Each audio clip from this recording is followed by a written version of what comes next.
کر دیا، فاغفر لی، مجھے بخش دے۔ فقال اعلم عبدی ان له ربا یغفر الذنوب ویأخذ به، میرا بندہ جانتا ہے نا کہ اس کا ایک رب ہے جسے وہ پکار رہا ہے، کیوں وہ جانتا ہے کہ اسے اختیار حاصل ہے کہ چاہے تو بخش دے اور چاہے تو پکڑ لے۔ اس کے اس علم، اس ایمان کی بنیاد پر میں نے اسے معاف کر دیا۔ ایک اور حدیث، میں نے چونکہ اس گفتگو کے لیے ان احادیث کا تفحص کیا ہے، یہ تو بہت ہیں حدیثیں، میں نے ان میں سے کچھ چنی ہے۔ ہمارے بعض واعظ ناصح وہ بھی کسی شخص کو روکتے رہے، برائیوں سے روکتے رہے، نہیں رکتا تو کہیں غصے میں آ کے اللہ تجھے کبھی معاف نہیں کرے۔ یہ کتنا بڑا جرم ہے، اس کا اندازہ کیجئے اس حدیث سے۔ تو میرے بندے کو میری رحمت سے مایوس کر رہے ہیں، کتنا بڑا جرم ہے اس کا اندازہ کیجئے۔ یہ مسلم شریف کی روایت ہے عن جندب، حضرت جندب رضی اللہ تعالی عنہ سے، ان رسول اللہ صلی اللہ علیہ وسلم حدث، کہ اللہ کے رسول صلی اللہ علیہ وسلم نے ایک واقعہ بیان کیا، ان رجلا قال، کہ ایک شخص نے یہ کہا، واللہ لا یغفر اللہ لفلان، کہ خدا کی قسم اللہ تعالیٰ فلاں شخص کو کبھی معاف نہیں کرے گا۔ وَأَنَّ اللَّهَ تَعَالَى قَالَ، اس پر اللہ تعالیٰ نے یہ فرمایا، مَنْ ذَا الَّذِي يَتَعَلَّىٰ عَلَيَّ، یہ کون ہے جو میرے اوپر حکومت کرنے والا آ گیا۔ اس ویڈیو کو بطور صدقہ جاریہ اپنے دوستوں میں شیئر کریں، شکریہ۔ مَنْ ذَا الَّذِي، کون ہے وہ شخص، الَّذِي يَتَعَلَّىٰ عَلَيَّ أَنِّي لَا أَغْفِرُ لِفُلَانٍ، کہ میں فلاں شخص کو کبھی معاف نہیں کروں گا، قد غفرت لفلان، اس کو تو میں نے معاف کر دیا، وَأَحْبَطْتُ عَمَلَهُ، اس شخص کے تمام اعمال میں نے ضائع کر دیے کہ تم نے میرے بندے کو مایوس کیا۔ یہ ہے جرم کی انکار۔ تو توبہ کی دعوت دیتے رہو، توبہ کے لیے لوگوں کو آمادہ کرتے رہو، توبہ جو ہے اس کے لیے ترغیب دیتے رہو، اللہ تعالیٰ معاف فرمانے والا۔ اب آخری حدیث سنا رہا ہوں، یہ تو بہت ہی عجیب حدیث ہے اور متفق علیہ، یہ بخاری اور مسلم دونوں میں۔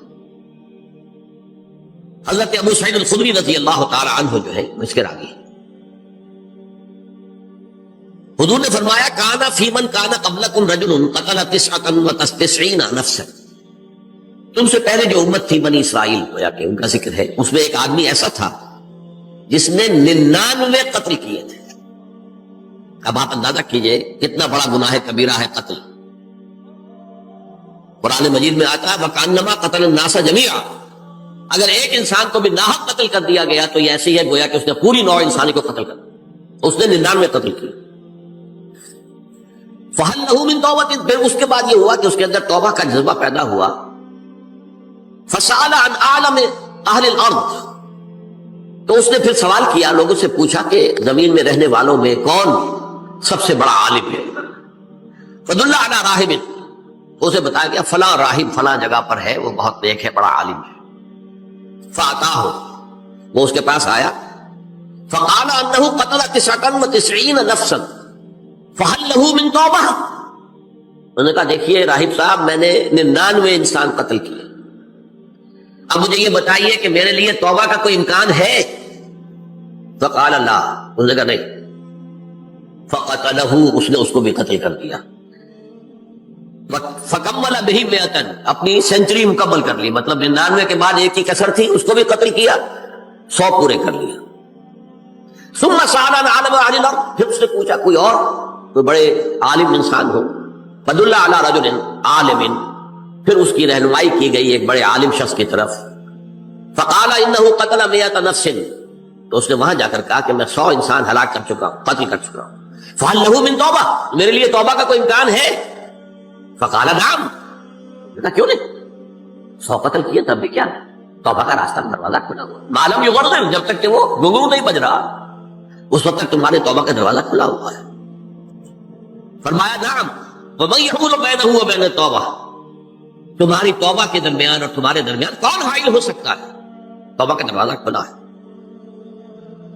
لیکن ساتھ ہی کہا انطلق الی ارض کذا و کذا، اب تم ایسے کرو جہاں تم رہتے ہو وہاں نہ جاؤ واپس، وہاں کا ماحول اچھا نہیں ہے، معاشرہ اچھا نہیں ہے، ہو سکتا ہے کہ تم توبہ پر قائم نہ رہ سکو، تم فلاں جگہ چلے جاؤ، وہاں اچھے لوگ آباد ہیں، ان میں جا کے رہو۔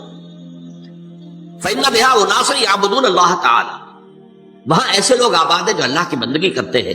فاعبد اللہ معهم، تو تم ان کے ساتھ مل کر اللہ کی بندگی اور پرستش کرو. ولا ترجع الى ارضک، اپنی زمین کی طرف اپنے وطن میں واپس پلٹ جاؤ.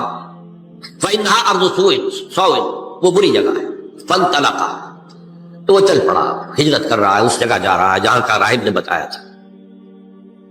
حتی اذا نصف الطریق، جب آدھا راستہ اس نے پورا کر لیا، اتاہ الموت، موت آ گئی.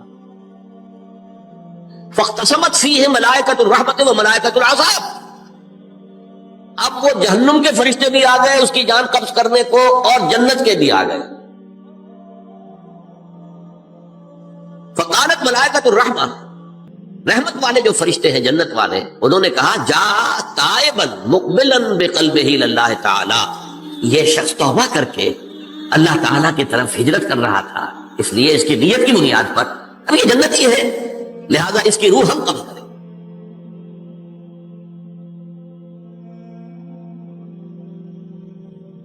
وقالت ملائکۃ العذاب، اور وہ جو عذاب والے فرشتے ہیں وہ کہیں گے انہ لم یعمل خیرا قط، تو نے توبہ کے بعد کوئی نیک عمل تو کیا ہی نہیں، تو کس بنیاد پر اس کو تم جنت میں لے جاؤ گے؟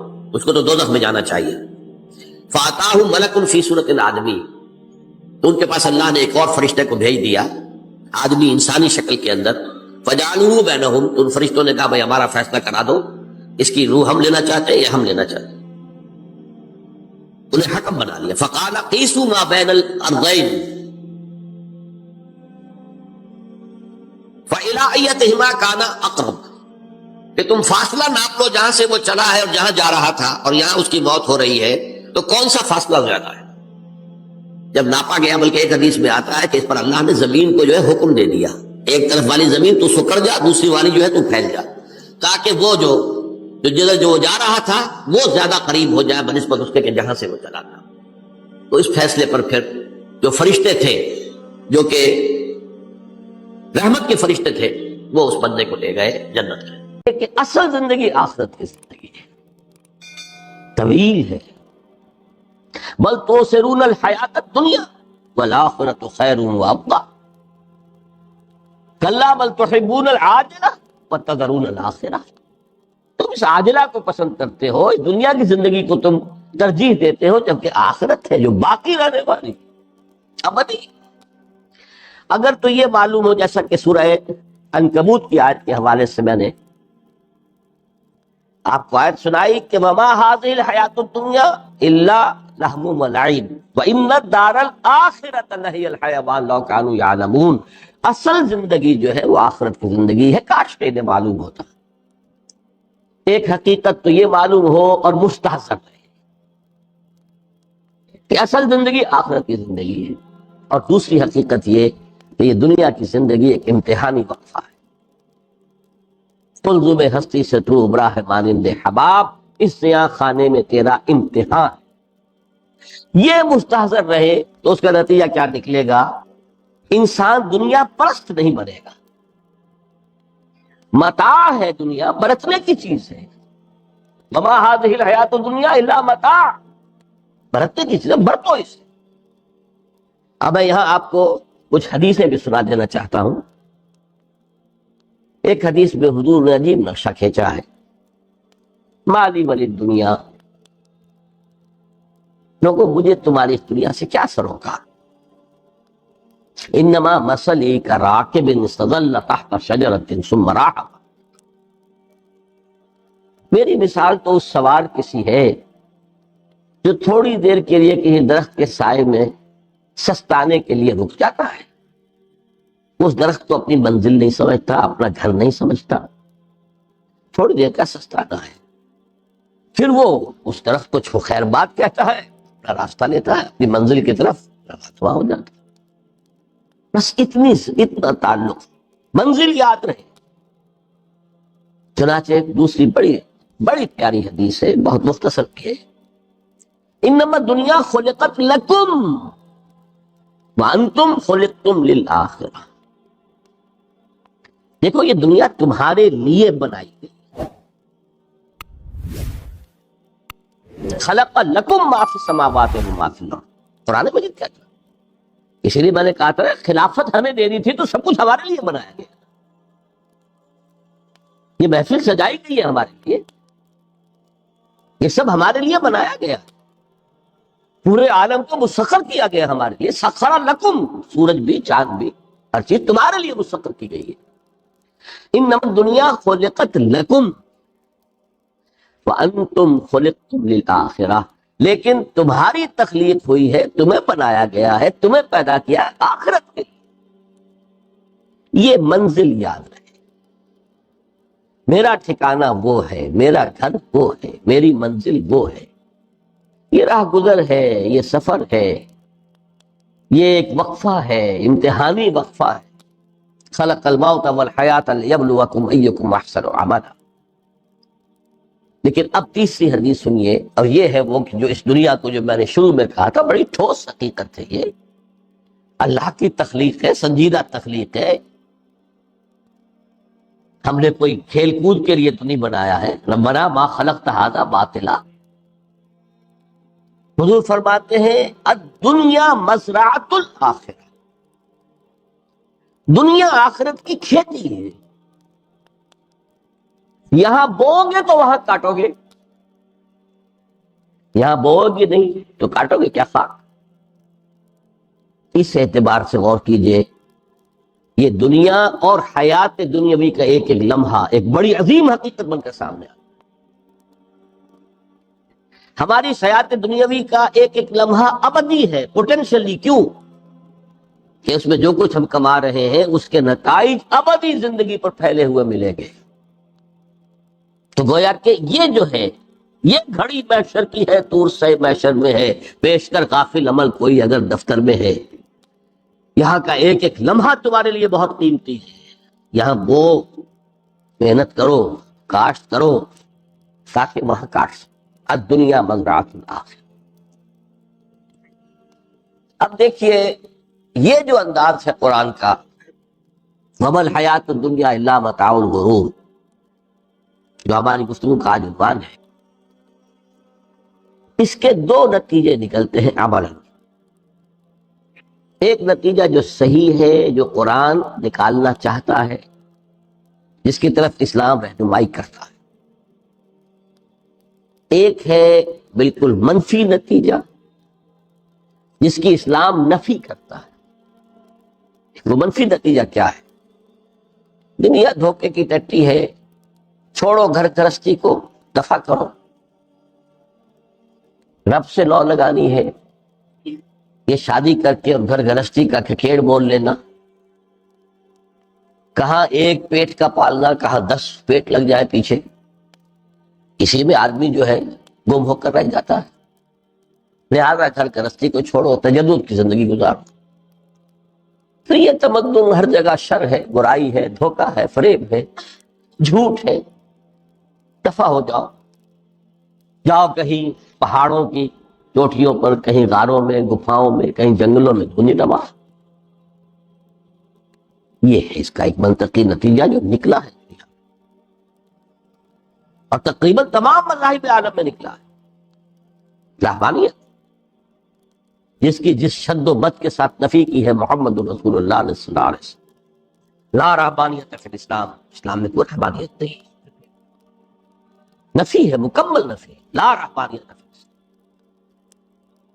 فرمایا کہ النکاح من سنتی، یہ میری سنت ہے، میرا طریقہ ہے. گھر گرہستی کی زندگی اختیار کرنا یہ میری سنت.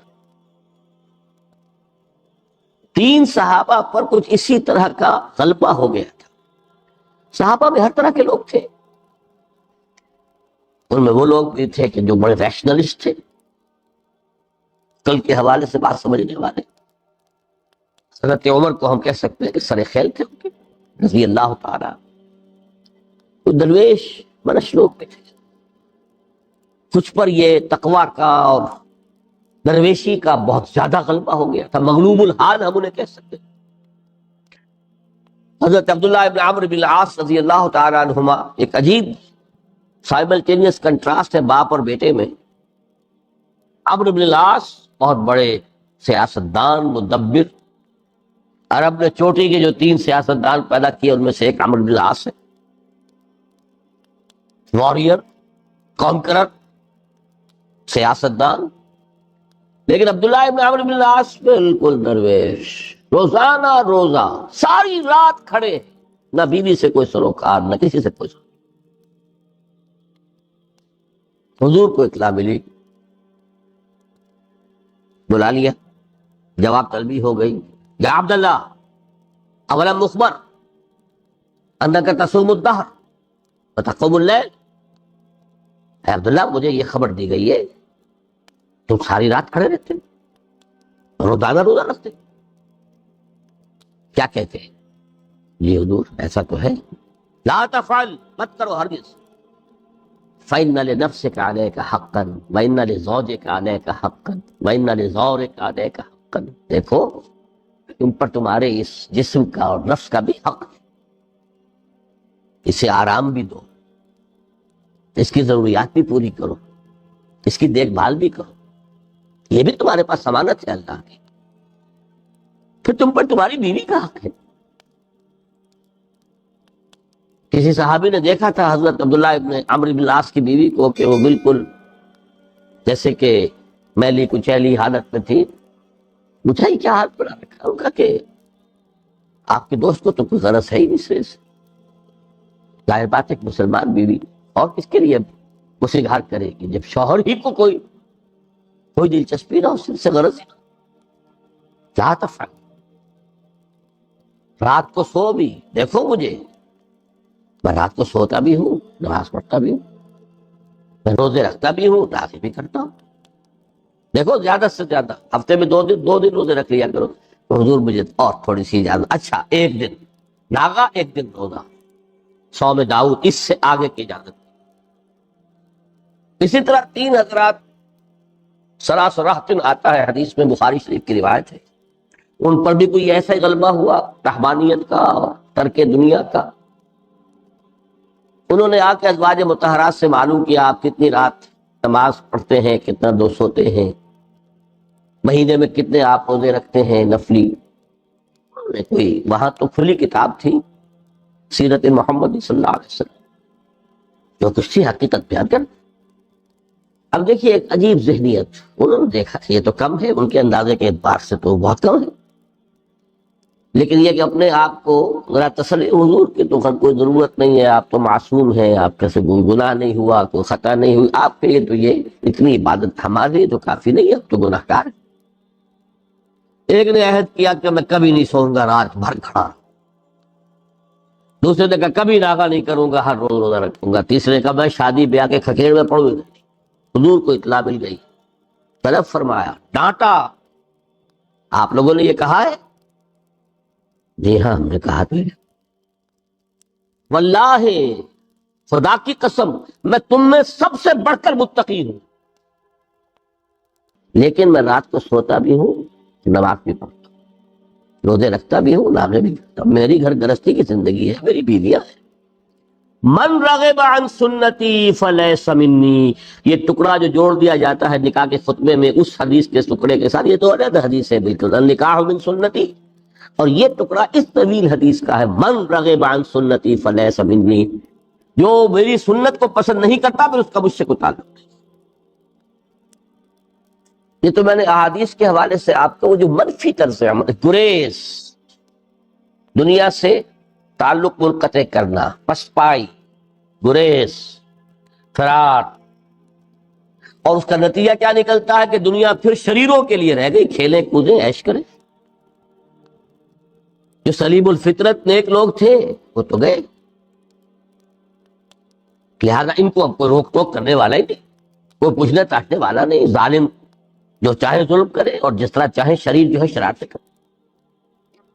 قرآن مجید میں سورہ حدید اس اعتبار سے نہایت عظیم صورت ہے، نہایت عظیم صورت ہے کہ وہاں یہ آیت بھی بہت ہی شاندار انداز میں آئی ہے، متاع الغرور والی، خاصی طویل آیت بن کر آئی ہے. اور جیسا کہ میں نے عرض کیا 4 جگہ تو حیات دنیاوی کو کہا گیا ہے صرف لہو و لعب یا لعب و لہو، لیکن یہاں جو ہے آیت نمبر 20، اعلموا انما الحیات الدنیا لعب ولہو وزینۃ وتفاخر بینکم وتکاثر فی الاموال والاولاد. 5 الفاظ کے حوالے سے اس حیات دنیاوی کے کچھ حقائق بیان کیے گئے. عام طور پر سرسری طور پر لوگ گزر گئے ہیں. محاورتاً جب بھی آتا ہے معاملہ لہو لعب لعب و لہو، وہ تو 4 جگہ ہے. یہاں 3 الفاظ مزید آئے ہیں، اور ترکیب کیا؟ پہلے لعب ہے پھر لہو ہے. سورہ عنکبوت میں لہو و لعب یہ در حقیقت ایک طرح سے محاورے کی شکل اختیار کر گیا، تماشا اور کھیل. لیکن نہیں، یہاں ترتیب کچھ اور ہے. اس پر اگر آپ غور کریں گے تو یہ ایک عجیب سا نقشہ سامنے آتا ہے. حیات دنیاوی کے 5 ادوار، جن میں سے ہر دور میں ایک شے انتہائی اہم ہوتی ہے، توجہ کا مرکز نہیں ہوتی. ابتدائی دور ہے، بالکل بچہ بھی ہے، کھیل، بس لائف. اس کے سوا اسے کوئی زندگی سے سروکاری نہیں. زندگی کے تلخ حقائق ابھی اسے معلوم نہیں. بھوک لگی تو رو پڑے، ماں نے دودھ پلانا ہے، کھلانا ہے، ان سے تو کچھ نہیں کرنا اسے. وہ لعب، کھیل. لیکن تھوڑا سا آگے چلتے ہیں، ٹین ایجر سٹیج میں جب داخل ہوتا ہے آدمی، تو اب وہ نرا کھیل، معصومانہ کھیل نہیں رہتا. اس میں تلذذ، سینشول گریٹیفیکیشن کا عنصر شامل ہو جائے. اب اس میں کہا لہو. اعلموا انما الحیات الدنیا لعب و لہو. ذرا آگے بڑھیے تو انسان پر سب سے زیادہ دھن سوار ہو جاتی ہے، بناؤ سنگھار، میرا لباس فیشن کے مطابق ہو. کہیں ایسا نہ ہو مذاق اڑے. اپنے لباس کے بارے میں بہت کانشیس ہوگا، اپنے ہیئر کٹ کے بارے میں بہت کانشیس ہوگا، ہر چیز کے بارے میں بہت کانشیس. زینت، بناؤ سنگھار، آرائش، زیبائش. اس سے ذرا آگے گئے، تکاثر فی الاموال واللہو تفاخر بینکم. یہ سمجھیے کہ تقریباً 30 برس کی عمر جب انسان کی ہوتی ہے، اب فخر، تفاخر، یا دولت پر فخر ہوگا، یا نسب پر فخر ہوگا، یا اپنی کسی سیاسی حیثیت پر فخر ہوگا، اپنی چودراہٹ پر فخر ہوگا. تفاخر بینکم، جس میں جان میں چونکہ توانائی ہوتی ہے، قوت ہوتی ہے. لیکن اس کے بعد جب عمر ڈھلی، بڑا ریئلسٹک ہو جاتا ہے انسان. پھر یہ جو 4تھی سٹیج تھی، اس میں تو یہ کہ مونچھ نیچی نہ ہو، چاہے سب کچھ میں اپنا خرچ کر دوں، داؤ پہ لگا دوں، لیکن مونچھ نیچی نہیں ہوگی. آخری سٹیج وہ ہوتی ہے کہ پھر ہوکا لگ جاتا ہے آدمی کو، تکاثر فی الاموال والاولاد، مال اور اولاد کی کثرت کثرت کثرت. اب یہ ہوتا ہے کہ مونچھ نیچی کیا، مونڈ بھی دی جائے تو کوئی حرج نہیں، مال آنا چاہیے. Very realistic. اور اسی حال میں انسان ہوتا ہے. آخری پارے کی صورت نے پھر اس میں ایڈ کر کے اس کے اوپر مہر لگا دی، الہاکم التکاثر حتی زرتم المقابر. یہ تکاثر جو ہے پیچھا نہیں چھوڑتا. اتنی دولت بھی ہے کہ آپ کی 10 نسلیں کھا سکے اطمینان سے بیٹھ کر، تب بھی صبر. بڑے میاں کی ٹانگیں جو ہیں وہ قبر میں لٹکی ہوئی ہیں، لیکن تکاثر جو ہے، تکاثر مال، وہ پیچھا نہیں چھوڑتا. حتی زرتم المقابر، یہاں تک کہ قبر تک جا، قبر میں اتار دیا جائے، جب تک ٹانگیں صرف لٹکی ہوئی ہیں اس وقت تک نہیں. اس کے بعد تشبیہ دی ہے کہ یہ حیات دنیاوی کا جو ایک سائیکل ہے، اعلموا انما الحیات الدنیا لعب و لہو و زینت و تفاخر بینکم و تکاثر فی الاموال والاولاد. اب اس کو کمپیئر کیا ہے پلانٹ کنگڈم میں جو سائیکل چل رہا ہے. یہ ہمارا سائیکل ہے 60-70 برس کا. بچہ پیدا ہوا، خوشیاں منائی گئیں، پھر وہ لڑکپن سے، پھر ٹین ایجر سٹیج سے، پھر جوانی ہے، پھر ادھیڑ عمر ہے، اور پھر بڑھاپا ہے، اور پھر قبر میں اتارا جانا ہے. لیکن یہ کہ پلانٹ کنگڈم میں سائیکل چلتی ہے. کمثل غیث اعجب الکفار نباتہ ثم یہیج فتراہ مصفرا ثم یکون حطاما. یہ 4 سٹیپز ہیں. جیسے بارش برستی ہے جو سبزہ نمودار ہو اور کاشتکار کو بڑا اچھا لگتا ہے، اس نے بیج بویا تھا، اس نے محنت کی تھی، اس نے ہل چلایا تھا. اعجب الکفار نباتہ، اس کو بہت اچھا لگتا ہے، دل باغ باغ ہو جاتا. جیسے آپ کے یہاں بیٹا ہوا پوتا ہوا خوشیاں مناتے ہیں. کمثل غیث اعجب الکفار نباتہ ثم یہیج، پھر وہ فصل اپنی پوری قوت کو پہنچتی، فصل لہرا رہی ہے.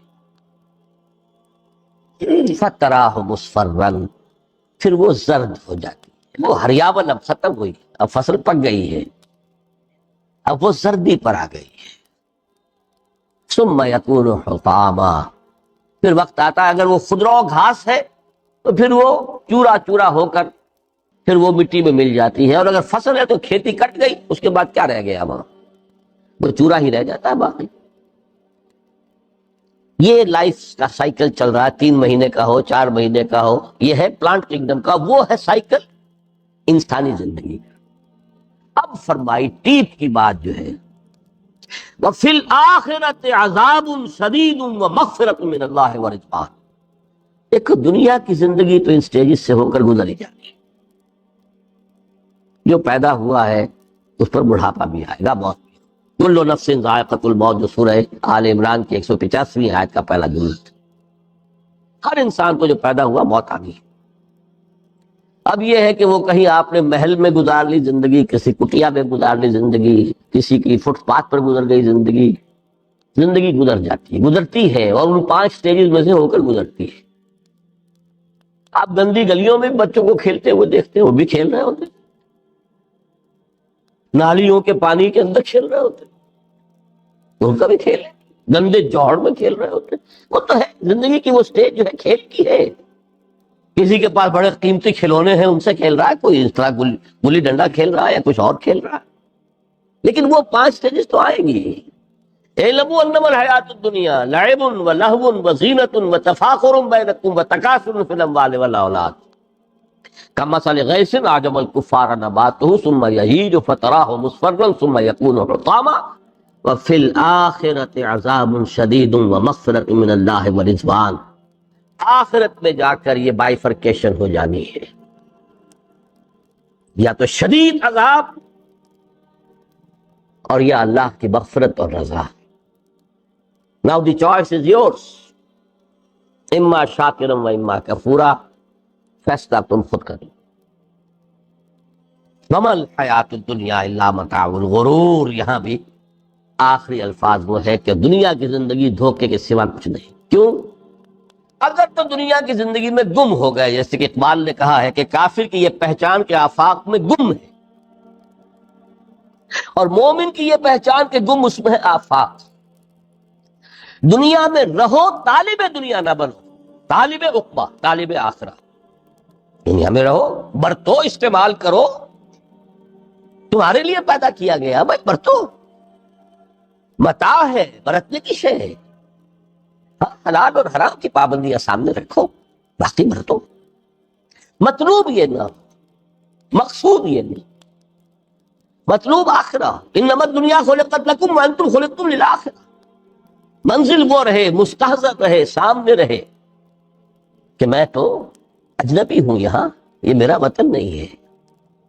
الدنیا سجن المومن و جنت الکافر. جیسے کسی پرندے کو کسی پنجرے میں بند کر دیا گیا ہو، اس طرح ہمیں اس دنیا میں بھیج دیا گیا. اللہ کی مرضی ہم نے بھیجا ہے. جب تک وہ چاہتا ہم رہیں گے یہاں، لیکن ہمارا دل یہاں نہیں لگے گا. بازار سے گزرا ہوں، خریدار نہیں ہوں، طالب دنیا کا. تب تو یہ کوئی دھوکے کا سودا نہیں، وطن نہیں، بالکل نہیں. حضور نے خود فرمایا مجھے تمہاری اس دنیا میں سے فلاں فلاں چیزیں بہت پسند ہیں. تو کس قدر ریئلسٹک ہیں. آپ نے عورتوں کے بارے میں فرمایا مجھے اس دنیا سے پسند ہے عورت. کوئی تصنع اور کوئی بھی تکلف اور کوئی خلاف فطرت بات نہیں کہ محمد رسول اللہ صلی اللہ علیہ وسلم. آنکھوں کی ٹھنڈک میری نماز میں ہے، مجھے خوشبو پسند ہے، عورت کی طرف بھی آپ کا رجحان تھا. قرآن مجید میں آتا ہے اے نبی اب کوئی اور نکاح آپ نہیں کریں گے. وَلَوْ أَعْجَبَتْكَ حُسْنُهُنَّ، چاہے ان کا حسن جو ہے وہ آپ کو اچھا لگے، اب اجازت نہیں ہے مزید، بس فل سٹاپ، جتنے نکاح ہو چکے. تو یہ دنیا کو حضور نے صلی اللہ علیہ وسلم دنیا پر سوار رہو، دنیا کو اپنے اوپر سوار نہ ہونے دو، بس بات صرف یہ ہے. کافر کی یہ پہچان کہ آفاق میں گم ہے. اسی لیے سورہ کہف کا ایک مرکزی مضمون ہے، پہلے رکوع میں بات آتی ہے اِنَّا جَعَلْنَا مَا عَلَى الْأَرْضِ زِینَةً لَهَا لِنَبْلُوَهُمْ أَيُّهُمْ أَحْسَنُ عَمَلًا. ہم نے اس دنیا پر جو کچھ ہے، یہ اسکائی اسکریپرز بن گئے ہمارے زمانے میں، اور یہ شاندار بلڈنگز ہیں، اور یہ کچھ ہے، ہم نے زینت اور زیبائش اور آرائش بنا دیا ہے تاکہ آزمائیں. انہی کے حسن کے شکار ہو جاتے ہو اور ان کے پرستار بن کر رہ جاتے ہو. رخ روشن کے آگے شمع رکھ کر وہ یہ کہتے ہیں ادھر جاتا ہے دیکھیں یا ادھر پروانہ آتا ہے. پھر بھی اللہ ہی کے عاشق بنے رہو، اللہ ہی سے محبت کرو تو کامیاب ہو گئے. دنیا کو برتو. اگر دنیا یہ عروس سے ہزار داماد جو ہے اگر کہیں یہ محبوبہ بن گئی تو ختم. اچھا دیکھیے اس سورہ حدید میں اب یہ دنیا کی حقیقت کو اس طرح بیان کر کے دو نتیجے جو اس سے نکلتے ہیں ان کو علیحدہ علیحدہ بیان کر دیا. ایک نتیجہ جو میں بیان کر چکا، رہبانیت، ترک دنیا، اس کی نفی کرتے ہوئے فرمایا وَلَقَدْ أَرْسَلْنَا نُوحًا وَإِبْرَاهِيمَ وَجَعَلْنَا فِي ذُرِّيَّتِهِمَا النُّبُوَّةَ وَالْكِتَابَ فَمِنْهُمْ مُهْتَدٍ وَكَثِيرٌ مِّنْهُمْ فَاسِقُونَ ثم قفينا على آثارهم برسلنا وقفينا بعيسى ابن مريم وآتيناه الإنجيل وجعلنا في قلوب الذين اتبعوه رأفة ورحمة ورهبانية ابتدعوها ما كتبناها عليهم. اصل مضمون یہ تھا جس کے لیے تمہید اتنی لمبی باندھی. ہم نے نوح کو بھیجا، ابراہیم کو بھیجا، ان کی اولاد میں ہی نبوت اور کتاب رکھ دی. پھر ان کے نقش قدم پر ہم نے اٹھایا عیسیٰ ابن مریم کو، انہیں انجیل دی. اور جو لوگ ان پر ایمان لائے ان کے دلوں میں رحمت اور رافت کے جذبات پیدا کر دیے، انسانی ہمدردی. حضرت عیسیٰ کا جو اپنا مزاج تھا، ظاہر بات ہے کہ آپ کے حواریین اور آپ پر ایمان لانے والوں میں اسی کا ایک عکس پیدا ہونا، لہذا وہ ایک خاص کیفیت. لیکن فرمایا ایک شے کیوں انہوں نے بدعت کے طور پر ایجاد کر لیا، وَرَهْبَانِيَّةً ابْتَدَعُوهَا مَا كَتَبْنَاهَا عَلَيْهِمْ. رہبانیت کی انہوں نے بدعت ایجاد کر لی، یہ انہوں نے کی ہے، ہم نے یہ ان پر فرض نہیں کی تھی. یہ ہے وہ منفی نتیجہ. گریز، خانقاہوں میں جا کر بیٹھ جاؤ، موناسٹسزم، تجرد کی زندگی گزارو.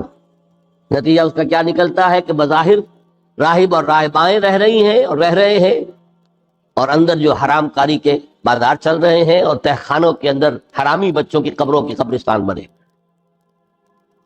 ہسٹری آف کرسچین موناسٹسزم پر کتابیں پڑھ لیجیے، خود انہوں نے اپنے سارے جو ہیں بخیے ادھیڑ کر خود رکھ دیے. یہ رہبانیت کے اسلام کا راستہ نہیں ہے. احادیث کے حوالے سے میں آپ کے سامنے پہلے بیان کر چکا ہوں. میں بعد میں تھوڑا سا عرض کروں گا کہ ہمارے ہاں بھی یہ رسم کیوں آئی اور کیسے آئی. الحمدللہ اس درجے میں نہیں ہے جس درجے میں کہ کرسچینٹی میں آئی ہے، الحمدللہ ثم الحمدللہ، لیکن کسی درجے میں اگر آئی ہے تو کیوں آئی ہے یہ میں بعد میں عرض کروں گا. لیکن اس کا مل حیات الدنیا الا متاع الغرور کا دوسرا نتیجہ کیا ہے؟ پہلا نتیجہ تھا گریز کا، پسپائی کا، فرار کا، معاشرے سے نکل بھاگنے کا، تاکہ معاشرے میں اشرار کھل کھیلیں، جو چاہے کریں. ایک راستہ یہ ہے، ترک دنیا کے معنی ہے ترک لذات دنیاوی، آسائشوں کو ترک کرنا. سختیاں جھیلنا کس لیے؟ تاکہ دنیا سے ظلم کا خاتمہ، باطل کے کا تختہ الٹ دیا جائے،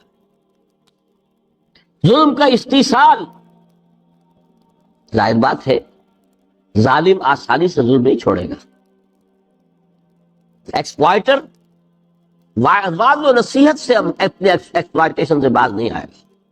شاذ ہوتے ہیں اس طبقے کے اندر بھی یقیناً کچھ سلیم الفطرت لوگ ہوتے ہیں، جیسے طبقہ اشرافیہ سے تھے حضرت ابوبکر رضی اللہ تعالیٰ عنہ، سلیم الفطرت انسان تھے، کوئی غلاموں کے طبقے سے تو نہیں تھے، کوئی فقراء کے مساکین کے طبقے میں سے نہیں تھے، اونچے طبقے میں سے تھے، عشرہ مبشرہ اکثر و بیشتر اس طبقے سے تھے۔ لیکن بائی اینڈ لارج وہ جو طبقہ ہوتا ہے یا تو وہ اپنے جبر اور استبداد کا تخت جو ہے جما کر بیٹھا ہوا لوگوں کی گردنوں کے اوپر، پولیٹیکل ریپریشن ہے، یا اکنامک ایکسپلائٹیشن ہے، استحصال۔ محنت لوگ کریں، کھائیں گے ہم، عیش ہم کریں گے، محنت کسان کرے جا کے کھیت میں، ہم لے آئیں گے اپنا حصہ اور عیش کریں گے۔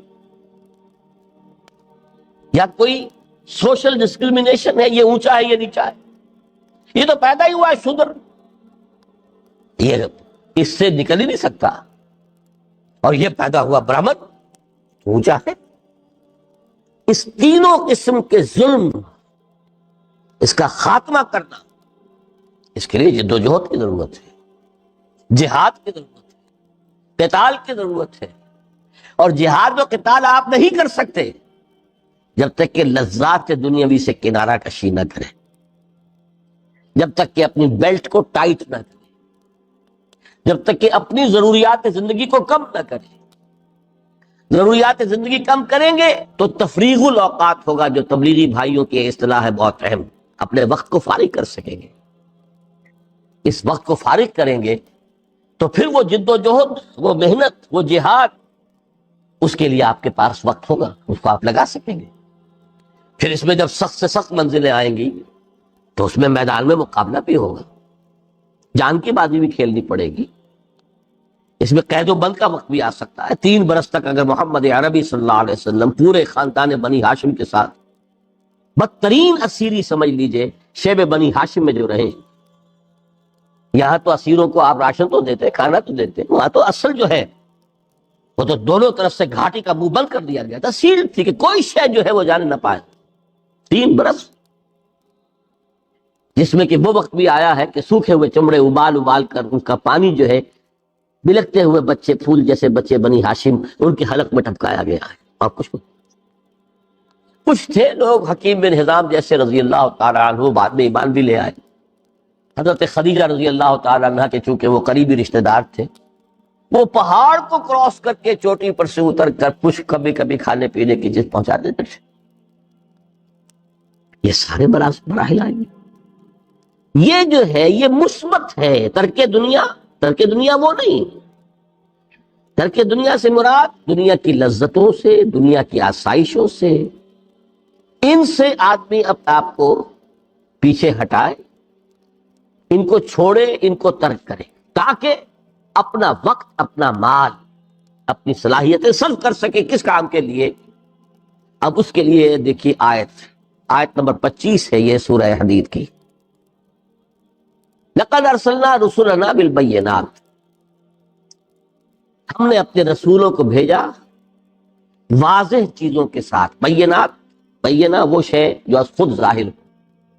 آفتاب آمد، دلیل آفتاب، جب سورج طلوع ہو گیا وہ خود اپنے وجود پر دلیل ہے، اس کے لیے کسی اور اضافی دلیل کی ضرورت نہیں کہ سورج موجود ہے، وہ تو ہے، سب کو نظر آ رہا ہے۔ تو بینات سے مراد معجزے بھی ہیں، اور وہ تعلیم جو ہے بنیادی دین کی کہ جو فطرت انسانی کی جانی پہچانی ہوئی ہے، دونوں پر اس کا اطلاق ہو جائے گا۔ لقد ارسلنا رسلنا بالبینات وانزلنا معهم الکتاب والمیزان، اور ہم نے ان کے ساتھ کتاب اتاری، میزان اتاری۔ یہ سب کچھ کس لیے کیا؟ لیقوم الناس بالقسط، تاکہ لوگ عدل پر قائم ہوں۔ یہ ہے سول آبجیکٹو۔ یہ نہیں بس ہماری کتاب پڑھ لیا کرے، ختم قرآن ہو گیا، اللہ اللہ دعا مانگ لی، چھٹی۔ قائم کرو اس کو، وہ میزان عدل نصب کرو، ہر ایک کو وہی تل کر ملے جو اس کا حق ہے، اور ہر ایک سے وہ لیا جائے کہ جو اس کے ذمہ واجب ہے۔ اگر یہ نہیں تو بابا پھر سب کہانیاں ہیں، شریعت اور دین اور نماز اور روزہ اور حج کوئی حیثیت نہیں۔ اچھی طرح سن لیجئے میری بات، قرآن مجید میں کہلوایا گیا حضور سے، قل یا اہل الکتاب لستم علی شیء حتی تقیموا التوراۃ والانجیل وما انزل الیکم من ربکم۔ اے نبی ان سے کہہ دیجئے کتاب والوں تمہاری کوئی حیثیت ہی نہیں، ہماری نگاہوں میں تمہارا کوئی مقام ہی نہیں، جب تک کہ تم قائم نہیں کرتے تورات کو اور انجیل کو اور جو کچھ کے نازل کیا گیا تمہاری طرف تمہارے رب کی طرف سے۔ قائم کرو، پھر آؤ ہم سے بات کرو، ہم سے دعا کرو، ورنہ دفع ہو۔ Nothing doing, we don't care. Formal organisation پہلی مرتبہ ہوئی ہے جب انصار کے 72 افراد آئے ہیں مدینے سے، کیونکہ مکے میں جب تک حضور تھے صلی اللہ علیہ وسلم، چھوٹا سا ایک شہر ہے، چھوٹی سی بستی ہے، تمام صحابہ وہاں موجود ہیں، براہ راست آپ سے ربط اور تعلق ہے، لہذا کسی فارمل آرگنائزیشن کا سراغ ملتا ہی نہیں، نہ کسی سے بیعت لی نہ کوئی آرگنائزیشن۔ لیکن جب مدینے کے لوگ آئے، فاصلہ ہے 350 میل کا، کوئی کانٹیکٹ نہیں ہو سکتا، کوئی لوکل نظم قائم کرنا پڑے گا، تب نمبر 2 چیز جو تنظیم میں ملتی ہے وہ بیعت ہے۔ پہلی بیعت لی حضور نے ان صحابہ کرام سے 72 افراد سے جو مکے سے آئے تھے، اور وہ بیعت کیا تھی ذرا اس کے الفاظ اور ترجمہ سن لیجئے، پتہ چل جائے گا کہ اس سے زیادہ کسی ریولوشنری آرگنائزیشن کا اس سے زیادہ مؤثر اور درست کوئی کانسٹیٹیوشن ممکن نہیں۔ حضرت عبادہ ابن صامت فرماتے ہیں بایعنا رسول اللہ صلی اللہ علیہ وسلم، ہم نے بیعت کی تھی اللہ کے رسول صلی اللہ علیہ وسلم سے۔ بیعت معاہدہ ہے، ایگریمنٹ، کس بات پر؟ علی السمع والطاعہ، سنیں گے اور مانیں گے، فی العسر والیسر، چاہے آسانی ہو چاہے مشکل ہو، والمنشط والمکرہ، چاہے ہماری طبیعتیں آمادہ ہو چاہے ہمیں اپنی طبیعتوں پر جبر کرنا پڑے، وعلی اثرۃ علینا، چاہے دوسروں کو ہم پر ترجیح دے دی جائے، وعلی لا ننازع الامر اہلہ، جسے آپ صاحب امر بنا دیں گے اس سے بھی نہیں جھگڑیں گے، اس کا بھی حکم مانیں گے، وعلی ان نقول بالحق اینما کنا لا نخاف فی اللہ لومۃ لائم، ہاں حق بات ضرور کہیں گے جہاں بھی ہوں گے، کسی ملامت کرنے والے کے ملامت کے خوف سے ہم اپنی زبانوں پر تالا نہیں ڈالیں۔ یہ ہے ایک ریولوشنری پارٹی کا کانسٹیٹیوشن۔ تمام ہاتھ باندھ دیے حضور نے پہلے ہی قدم پر، یہ نہیں صاحب یہ تو آج ایمان لایا، میں 10 سال سے ایمان لایا ہوا ہوں، آپ امیر اس کو بنا رہے ہیں، مجھے کیوں نہیں بناتے؟ علی اثرۃ علینا، یہ اختیار میرا ہے، جس کو چاہوں گا تفویض کروں گا۔ جی یہ رائے میری نہیں مانی گئی، منشط والمکرہ، رائے مانی جائے نہ مانی جائے، بات تم ضرور کہو، مانی جائے نہ مانی جائے اطاعت کرنی پڑے گی۔ تو وہ جو موسٹ ڈسپلنڈ آرمی جس کو آپ کہتے ہیں army discipline, there is not to reason why, there is but to do and die، وہ ڈسپلن ہے جو محمد عربی صلی اللہ علیہ وسلم نے پیدا کیا۔ تربیت میں اولین چیز وہی، نظریے کی پختگی کے لیے قرآن پڑھو اور پڑھو اور پڑھو، رات کا آدھا حصہ کھڑے رہو، پونا حصہ کھڑے رہو، 2/3 کھڑے رہو، ریپیٹ، اس کو ہیمر کرو اپنے اندر، یا ایھا المزمل قم اللیل الا قلیلا نصفہ او انقص منہ قلیلا او زد علیہ ورتل القرآن ترتیلا ومن اللیل فتہجد بہ نافلۃ لک۔ اس قرآن کو جتنا ہیمر کرو گے اپنے اندر، اتنی ہی اس نظریے کے ساتھ تمہاری وابستگی بڑھے گی، اتنی ہی اللہ کے ساتھ تمہارا تعلق جو ہے اس کے اندر اور مضبوطی آئے گی، اور وہی سورس آف اسٹرینتھ ہے اس ریولوشن کے اندر۔ نمبر 2 ڈسپلن کی عادت ڈالو، سنو اور مانو۔ نمبر 3 یہ پیسو ریزسٹنس کے دوران خود بخود تربیت ہو رہی ہے، اس کے لیے کوئی اور کام کرنے کی ضرورت نہیں، ماریں پڑ رہی ہیں، فاقے آ رہے ہیں، لوگوں کو باندھا جا رہا ہے، یہ ساری اس پر کھڑے رہنا، یہی تو صبر اور مصابرت کی تربیت ہے۔ یہ تمام چیزیں جو ہے، اور اس کے ساتھ نماز، اس کے ساتھ زکوٰۃ، انفاق، کامریڈ شپ، یؤثرون علی انفسہم ولو کان بہم خصاصہ، اپنے ساتھیوں کی ضرورتوں کو اپنے اوپر ترجیح دو چاہے خود اپنے لیے بھی مشکل پڑی ہوئی ہو۔ یہ ہے وہ کہ جس نے وہ تربیت پیدا کی تھی، جس کا کہ کی گواہی دی ہے ایرانی کسی جاسوس نے، اور میں اس کی ذہانت کی داد دیتا ہوں۔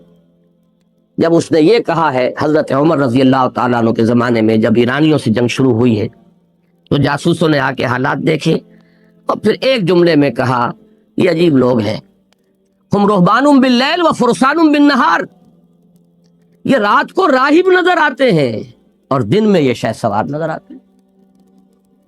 دنیا نے پہلے فوجیں بھی دیکھی تھی، لاکھوں کی فوجیں تھی، قیصر اور کسریٰ کی فوجیں، اسٹینڈنگ آرمیز، ٹرینڈ آرمیز، ان کے لشکر موو کرتے تھے۔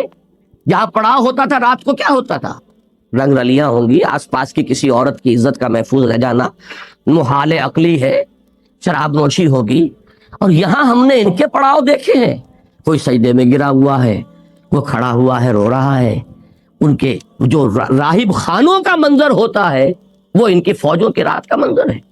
ہم رہبانوں باللیل، باقی دنیا نے راہب بھی دیکھے تھے، لیکن جو راہب دن میں تھا وہ رات کو بھی راہب، دن میں بھی راہب۔ یہ دن میں شہ سوار ہوتے ہیں، ان کے ہاتھوں کے اندر ڈھالیں اور تلواریں اور تیر اور گھوڑوں کی پیٹھ پر جمے ہوئے۔ یہ کمبینیشن ہے ان کوالٹیز کا جو کمال ہے تربیت محمدی کا صلی اللہ علیہ وسلم۔ اب اس کے ساتھ جمع کر لیجئے، یہ تین چیزیں تھیں جس سے وہ طاقت وجود میں آئی ہے۔ چون پختہ شوی خدرا بر سلطنت جمسن، شروع میں وہ میں پہلے ہی بیان کر چکا، 8 برس کی پیسیو ریزسٹنس، وہ تو مکے میں ہو گئی۔ ہجرت کے فوراً بعد اب اللہ نے ایک بیس دے دیا ہے۔ اس بیس کی تلاش حضور نے خود شروع کر دی تھی، یہ ذہن میں رکھیے۔ سن 10 نبوی میں فیصلہ ہوا ہے دار الندوہ میں کہ اب حضور کو قتل کر دیا جائے صلی اللہ علیہ وسلم، کیونکہ ابو طالب کا انتقال ہو گیا۔ وہ پروٹیکشن دے رہے تھے خاندان بنی ہاشم کے سربراہ کی حیثیت سے، اور قبائلی زندگی کے اندر یہ بہت بڑی بات تھی۔ اگر اس صورت میں حضور کے خلاف کوئی اقدام کیا جاتا تو ایک خانہ جنگی شروع ہو جاتی قریش کے گھروں کی، مختلف گھرانوں کی۔ جو قاتل ہوتا اس کے خلاف بنی ہاشم کھڑے ہو جاتے قصاص کا مطالبہ لے کر۔ And a house divided amongst itself can not stand. اتنی عقل انہیں بھی تھی کہ ہمیں اپنے قریش کو آپس میں اگر لڑ پڑے تو یہ جو سیادت ہے پورے عرب میں ہماری وہ ختم ہو جائے۔ یہ وہ چیز تھی 10 برس تک حضور کو جس سے پروٹیکشن ملی۔ سن 10 میں فوت ہو گئے، ادھر حضرت خدیجہ فوت ہو گئی رضی اللہ تعالی عنہ۔ گھر کا ایک یوں سمجھیے رفیقہ حیات، تسلی دینے والی اور دلجوئی کرنے والی وہ بھی نہ رہی۔ اسی لیے عام الحزن کہا ہے حضور نے، سے یہ ہمارے لیے رنج کا سال ہے۔ مکے میں جب فیصلہ ہو گیا، وہ ان کی پارلیمنٹ تھی ایک طرح کی، فیصلہ ہو گیا قتل کر دو، تو اب حضور کو ایک آلٹرنیٹ بیس کی تلاش تھی، متبادل مرکز۔ اس لیے آپ نے طائف کا سفر کیا۔ پورے 10 برس کوئی سفر آپ کا ریکارڈ پر نہیں ہے باہر کا، ساری محنت مکے میں ہو رہی ہے۔ زیادہ سے زیادہ کچھ میلوں میں جا کر تبلیغ، باقی اقطاف کا میلہ ہو گیا، کوئی اور میلہ ہو گیا، باقی یہ کہ سارا اب پہلی مرتبہ گئے، لیکن وہاں آپ کو معلوم ہے ایک دن میں حضور کے ساتھ جو کچھ ہوا وہ 10 برس میں پرسنلی حضور کے ساتھ نہیں ہوا تھا، لہذا مایوس ہو کر واپس آئے۔ اور یہ بات بہت سے حضرات کو جن کو پہلے معلوم نہیں ہے ان کا ذہن ابا کرے گا، وہ شاید اس کو قبول نہ کریں کہ مکے میں جب دوبارہ داخل ہوئے محمد الرسول اللہ تو ایک مشرک کی امان لے کر داخل ہوئے۔ He couldn't enter مکہ، فیصلہ ہو چکا ہے قتل کر دینے کا۔ مطعم بن عدی کو پیغام بھیجتے ہیں حضور کہ اگر تم مجھے اپنی امان میں لو تو میں آؤں مکے میں داخل ہوں، اور عرب کی شرافت سے یہ بعید تھا کہ اس سے کوئی امان طلب کرے اور وہ ریفیوز کرتے۔ اس نے کہا ٹھیک ہے میری امان میں آپ۔ فرمایا یوں نہیں، خود آ کے لے کے جاؤ۔ میں اگر کہیں داخل ہوں اور فوراً حملہ ہو جائے، اس لیے کہ جب پارلیمنٹ کا تو فیصلہ ہے، ہر ایک کے پاس لائسنس ہے مجھے قتل کر دینے کا، جو بھی ان کا اجتماعی نظام تھا اس کی طرف سے، لہذا وہ شخص اپنے 6 بیٹوں کو ہتھیار سجا کر مکے سے باہر آیا، حضور کو لے کر گیا ہے۔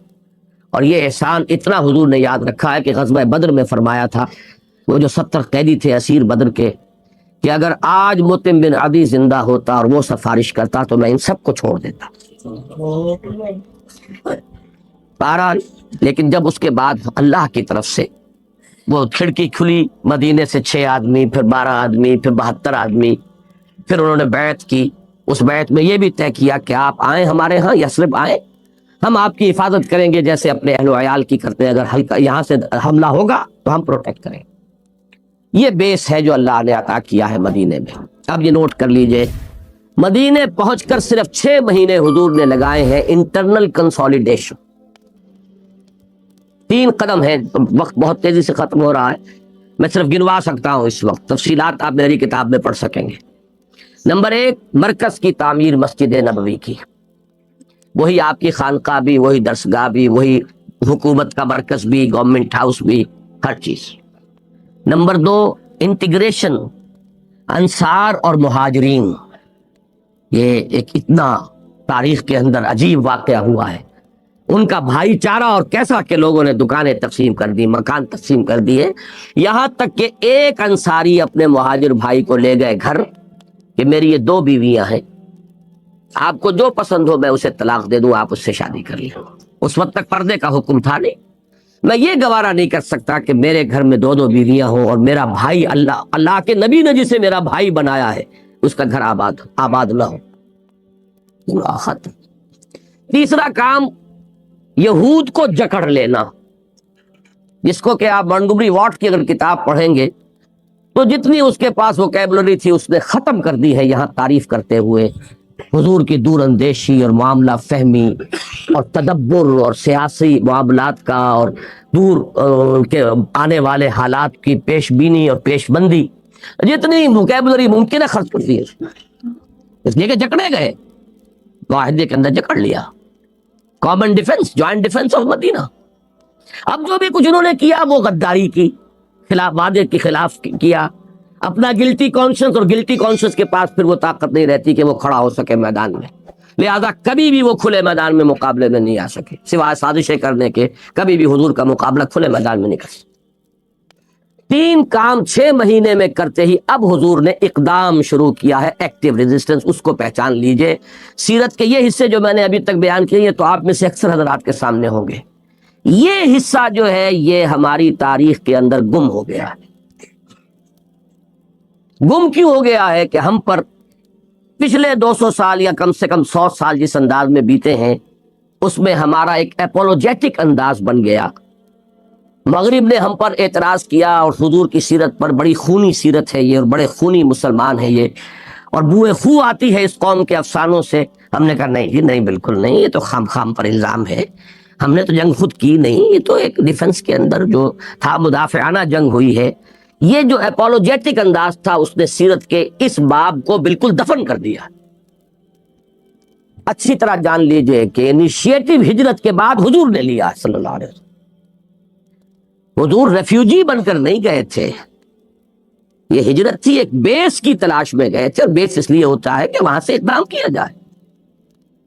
صرف 6 مہینے آپ نے لیے, اس کے بعد آپ نے اقدام شروع کر دیا. اور وہ اقدام کیا تھا؟ 2 کام ذہن میں رکھیے, اور جدید 2 اصطلاحات سے ساری بات واضح ہو جائے گی. Economic blockade of Mecca and political isolation of قریش.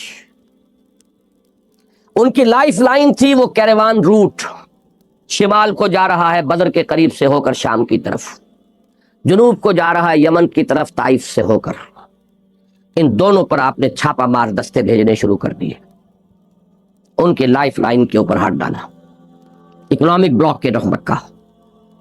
اور خود آپ بھی تشریف لے گئے. یہ 8 مہمیں ہیں بدر سے پہلے. عام لوگ سمجھتے ہیں چل پہلا معاملہ بدر کا ہے, اور بدر میں چونکہ چڑھ کر قریش آئے ہیں اس لیے اس کو تو ہمارے سیرت نگاروں نے, اس دور کے سیرت نگار بھی, چاہے وہ علامہ شبلی ہو چاہے کوئی ہو, وہ سب کے سب اس معاملے کے اندر وہ معذرت خواہانہ ذہن لیے ہوئے ہیں کہ وہ بدر کی بات تو بیان کریں گے, بدر سے پہلے 8 جو مہمیں ہیں ان کا ذکر ہی نہیں کرتے. آپ کو کھود کر نکالنی پڑیں گی کہیں. اللہ کا شکر ہے کہ اب جو سیرت پر کتابیں آ رہی ان میں موجود ہیں, لیکن یہ ایک دور تھا جس میں ہم نے چھپایا. انیشیٹو حضور نے لیا ہے. قریش کے بارے میں آپ کو بتا دوں کہ اگرچہ وہاں ہاکس بھی تھے جو چاہتے تھے کہ اب ہم جائیں اور مدینے میں بھی چین سے ان کو نہ رہنے دیں, لیکن وہاں ڈوز بھی تھیں. عتبہ ابن ربیعہ کا ایک قول ریکارڈ پر ہے کہ اس نے یہ کہا تھا جب لوگوں کو دیکھا کہ بہت جوش و خروش سے چاہتے ہیں کہ جا کے محمد کا پیچھا کریں, اور پہنچے مدینے بھی صلی اللہ علیہ وسلم, اس نے کہا کہ دیکھو اب یہ ہمارے سر سے بلا ٹل گئی, یہاں سے چلے گئے, اب تم محمد کو عرب کے حوالے کر دو صلی اللہ علیہ وسلم. اب تو مقابلہ ہوگا باقی عربوں کا اور حضور کا صلی اللہ علیہ وسلم. اگر محمد جیت گئے پورے عرب کے اوپر اگر غلبہ ہو گیا تو بھی ہمارا کیا نقصان ہے؟ آخر قرشی ہے نا، ہماری حکومت قائم ہو جائے گی۔ اور اگر عرب ختم کر دیں محمد کو صلی اللہ علیہ وسلم تو جو تم چاہتے ہو وہ ہو جائے گا، اور تمہاری اپنی تلواریں جو ہے اپنے بھائیوں کے خون سے رنگین نہیں ہوگی۔ اتنے بڑے بڑے ڈپلومیٹس موجود تھے وہاں پر، پھر ڈوز میں حکیم ابن حزام جیسے لوگ بھی موجود تھے، ان لوگوں نے جنگ کو روکا ہے۔ لیکن دو واقعات ایسے ہو گئے کہ اس کے بعد، اور یہ دونوں باتیں انیشیٹو حضور کی طرف سے، اقدام حضور کر رہے ہیں۔ واقعہ نخلا، آپ نے ایک چھاپے مار دستہ بھیجا، طائف اور مکے کے درمیان وادی نخلا ہے، اسے جو انسٹرکشنز تھی وہ بھی سیلڈ لیٹر میں دی گئی تھی کہ مدینے سے 2 دن کی مسافت پر جا کر پھر یہ خط کھولو اور دیکھو کیا لکھا ہے، پھر اس کو ایگزیکیوٹ کرو انسٹرکشنز کو۔ جب کھولا گیا تو نظر آیا کہ جاؤ نخلا میں جا کر قیام کرو، قریش کی نقل و حرکت کو نوٹ کرو اور ہمیں رپورٹ کرو۔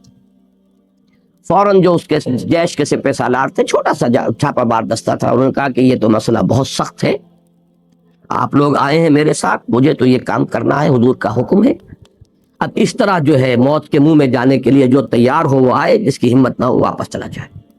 سب نے کہا نہیں ہم حاضر ہیں۔ پہنچ گئے، وہاں مٹبھیڑ ہو گئی، ایک قافلہ گزر رہا تھا، اس میں ایک مشرک، پہلا قتل مسلمانوں کے ہاتھ میں ایک مشرک کا ہوا، اور اس قافلے کا مال لے کر یہ آ گئے مدینے میں۔ حضور ناراض ہوئے کہ میں نے تمہیں جنگ کا حکم تو نہیں دیا تھا، لیکن یہ کہ بہرحال آپ نے کوئی سزا بھی نہیں دی، اس لیے کہ وہ تو سچویشن ایسے ڈیولپ ہو گئی۔ جب آپ، وہ کہاں مکے اور طائف کے درمیان، مکے سے جنوب میں ہے وہ نخلا، کہاں Medina, at a distance of 300 miles، more than 300 miles۔ Expedition گئی اور کوہرام مچ گیا کہ اب ان کی جرتیں اتنی ہو گئی مسلمانوں کی اور محمد کے ساتھیوں کی، یہاں آ کر ہمارا آدمی مار گئے۔ تو وہ جو ہاکس تھے اب ان کو ہمت ہو گئی، ادھر سے وہ قافلہ لے کر گئے ہوئے تھے ابو سفیان، جا رہے تھے جب حضور نے پیچھا کیا تھا، لیکن وہ نکل گئے تھے بچ کر۔ جب واپس آ رہے تھے تو ظاہر بات ہے انہیں اندیشہ تھا کہ تو بہت سخت میرے ساتھ معاملہ ہوگا۔ SOS کال بھیجی مکے کہ مجھے خطرہ ہے محمد کے آدمیوں سے صلی اللہ علیہ وسلم، مدد بھیجی جائے۔ اس کے اوپر اب وہ قافلہ 1000 کا لشکر نکلا ہے، اور یہاں سے اب وہ آرمڈ کانفلکٹ شروع ہوا ہے، فائنل سٹیج جو 6 سال تک چلا انسائیڈ عربین پیننسولا۔ اوپر کی بات کی ہے، وہ جو انٹرنیشنل لیول پر ایکسٹینشن ہے ریولوشن کا حضور کے، وہ اس کی چھوڑ دیجئے بات، تو عرب کی حد تک 6 سال، یعنی 17 رمضان مبارک سن 2 ہجری کو پہلا وہ مقابلہ کھلا میدان میں جنگ کی صورت میں، جس کا نام جنگ بدر ہے، اور 10 رمضان مبارک سن 8 ہجری کو 6 سال بعد مکے میں داخلہ 10,000 قدوسیوں کی جماعت کے ساتھ۔ جاء الحق وزهق الباطل ان الباطل كان زهوقا۔ اب اس کے بارے میں مجھے کچھ کہنے کی ضرورت اس لیے نہیں ہے کہ اس کے واقعات اکثر لوگوں کے علم میں ہیں۔ بدر میں جو کچھ ہوا، صرف یہ عرض کر دوں کہ جو بھی مدد آئی ہے بدر میں وہ آج بھی آ سکتی ہے۔ فضائے بدر پیدا کر، فرشتے تیری نصرت کو اتر سکتے ہیں گردوں سے قطار اندر قطار اب بھی۔ میں سیرت کی تقاریر کو عام طور پر کنکلوڈ کرتا رہا ہوں اس بات پر کہ یہ سیرت مطہرہ کا اہم ترین پوائنٹ یہ ہے کہ جو کچھ یہاں اچیومنٹ ہوئی ہے وہ قدم بقدم زمین پر چل کر ہوئی ہے۔ It's a human struggle throughout. معجزوں کا دخل اس میں نہ ہونے کے برابر ہے۔ اس کی وجہ ہے ایک، اس لیے کہ یہ کام آگے بھی کرنا تھا، اس کو پوری دنیا کے اوپر دین کو غالب کرنا ہے، مسلمانوں کو۔ معجزہ رسول کے لیے ہو سکتا ہے، دوسروں کے لیے تو نہیں ہو سکتا۔ حجت کیسے قائم ہوتی امت کے اوپر اگر قدم قدم پر معجزے ہوتے؟ اور معجزوں ہی کے تو اصل میں وہ لاڈ سے بگڑی ہوئی قوم تھی حضرت موسیٰ علیہ السلام کی، جنہوں نے کہا جب سمندر تم نے پھاڑ دیا اپنی لاٹھی سے، جب تم نے ہمارے لیے 12 چشمے نکال دیے اپنی لاٹھی سے، تو یہی لاٹھی لے کر جاؤ نا، اذا بنتا وربک فقاتل انا ہاہنا قاعدون۔ ہمیں کائے کو تکلیف دے رہا؟ لٹھیاں تمہارے پاس ہے۔ یہاں قدم قدم پر قربانی دینی پڑی ہے، دندان مبارک محمد الرسول اللہ کے شہید میں، یہاں پائے مبارک لہو لہان ہوئے ہیں، یہاں حمزہ جیسوں کی جانوں کا نذرانہ محمد نے پیش کیا ہے صلی اللہ علیہ وسلم رضی اللہ تعالی عنہ۔ یہاں فقر اور فاقہ کئی کئی دن کا آیا ہے۔ یہاں جیش عسرہ میں ایسا بھی ہوا ہے، تبوک کی جنگ جو تھی، تبوک کے سفر میں، کہ 3 مجاہدین کا 24 گھنٹے کا راشن ایک کھجور تھی. من و سلوہ نازل نہیں ہوا. کیا ہوا؟ وہاں من و سلوہ نازل ہو گیا تھا, یہاں من و سلوہ نازل نہیں ہوا. یہ نہ سمجھیے کہ کوئی برکات نہیں ہوئی یا مدد نہیں آئی, سب کچھ ہوا ہے, لیکن وہ اسی درجے میں جس درجے میں آج بھی وہ اس رحمت کے دروازے بند نہیں ہے. معجزہ جسے کہتے ہیں وہ آپ کو نظر نہیں آئے گا کہ فوراً جو ہے وہ کھانا جو ہے آسمان سے اتر آیا. فاقے ہیں, جھیلو, برداشت کرو. آگے بھی یہ سٹرگل ہوگی تو انہی وادیوں میں سے گزر کر ہوگی. حجت کیسے قائم ہوگی کہ یہ کام جو ہے اگر تمہیں فاقہ آتا ہے تو میرے بھی پیٹ کے اوپر 2 پتھر پڑے ہوئے تھے غزوہ خندق میں, پھینکے نہیں تھے. اگر تمہاری جان کو خطرہ ہے تو میرے بھی دندان مبارک شہید ہوئے تھے کہ نہیں ہوئے تھے؟ میرے عزیزوں کی لاشیں میری سامنے نہیں آئی تھی. حمزہ جیسے چچا بھتیجے کا رشتہ ہے, سگے خالہ زاد بھائی ہے, دودھ شریک بھائی ہے, ساتھ کے کھیلے ہمجولی ہیں, اسد اللہ و اسد رسول ہی ہے, اور ان کی لاش آئی ہے کہ ناک کٹی ہوئی, کان کٹے ہوئے, اور پیٹ چاک کیا ہوا ہے, کلیجہ چبایا ہوا ہے. تو ہر چیز ہوئی ہے ہیومن سٹرگل سے, سیکریفائس سے, قربانی سے, محنت سے, مشقت سے. یہ ہے سیرت النبی کا سب سے بڑا اور نمایاں پہلو. جو ہمارے ہاں تو بات ہوتی ہے تو وہ زلفوں کی ہے یا کملی کی ہے, اس کے اندر ہی, تاکہ کہیں وہ آشکارا ہو نہ جائے شرع پیغمبر, کہیں وہ بات سامنے نہ ہو جائے. اس نے یوسف دم عیسیٰ ید بیضا داری آنچ خوباں ہمہ دارن تو تنہا داری. 100% صحیح ہے. تمام انبیاء کے کمالات سیرت محمدی میں جمع ہیں, لیکن یہ بھی حضور کا فرمان ہے کہ تمام نبیوں اور رسولوں کو جو تکلیفیں پہنچی ہیں مجھے وہ سب کی سب پہنچی. اور ایک وقت میں واقعہ تو سنائی دوں آپ کو. یہ کیفیت بھی محمد پر آئی ہے صلی اللہ علیہ وسلم یوم طائف. عام لوگ سمجھتے ہیں شاید احد کا دن سخت ترین تھا. حضرت عائشہ نے یہی سوال کیا تھا حضور سے کہ آپ پر احد کے دن سے بھی زیادہ سخت دن کوئی گزرا ہے؟ آپ نے فرمایا ہاں, طائف کا دن کہیں سخت تھا. اس دن کی جو کیفیت ہوئی تھی, مکے سے مایوس ہو کر طائف آئے تھے, 3 سرداروں سے بات کی, تینوں نے ریجیکٹ کیا اور ایسی باتیں کہی جو کلیجے سے پار ہونے والی تھی. مایوس ہو کر چلنے لگے تو انہوں نے اوباشوں کو اشارہ کر دیا, ذرا خبر لو ان کی, اب پتھراؤ ہو رہا ہے. جس میں ساتھ ابو بکر بھی نہیں ہے. یہ سفر وہ ہے کہ جس میں وہ ابو بکر بھی ساتھ نہیں ہے سوائے زید ابن حارثہ کے رضی اللہ تعالیٰ عنہ, اور کوئی نہیں. اب وہ ایک طرف سے اوٹ بنتے ہیں کہ پتھر مجھ پر آئے حضور پر نہ جائے, وہ دوسری طرف سے مارتے ہیں. وہ تو موب تھا چاروں طرف, جیسے اسٹریٹ ارچنز ہوتے ہیں وہ مار رہے تھے. تو لہو لہان ہو کر جب پھر نکلے ہیں تو ایک باغ میں جا کر تھوڑی دیر آرام کیا ہے. اس وقت وہ زبان پر آئی ہے مناجات, اس میں دبی زبان سے فریاد ہے, اللہم الیک اشکو ضعف قوتی وقلت حیلتی وحوانی علی الناس. اے اللہ تیری جناب میں فریاد لے کر آیا ہوں اپنی قوت کی کمی کا, اور لوگوں کے سامنے جو رسوائی ہو رہی ہے, رسوا سر بازارے شوق ستم گارے. وہ سب کچھ جو فیض نے کہا ہے کہ جو سب پہ اس راہ میں جو سب پہ گزرتی ہے سو گزری, تنہا پسندہ کبھی رسوا سر بازار. کڑکے ہیں بہت شیخ سر گوشہ ممبر, درجے ہیں بہت اہل حکم بر سر دربار. وہ ہوا تو پروردگار الا من تکلونی, کس کے مجھے حوالے کر دیا, الا بعید یتجہمنی او الا عدو ملکت امری, کیا دشمن کے حوالے مجھے کر دیا ہے کہ جو چاہے کر گزرے.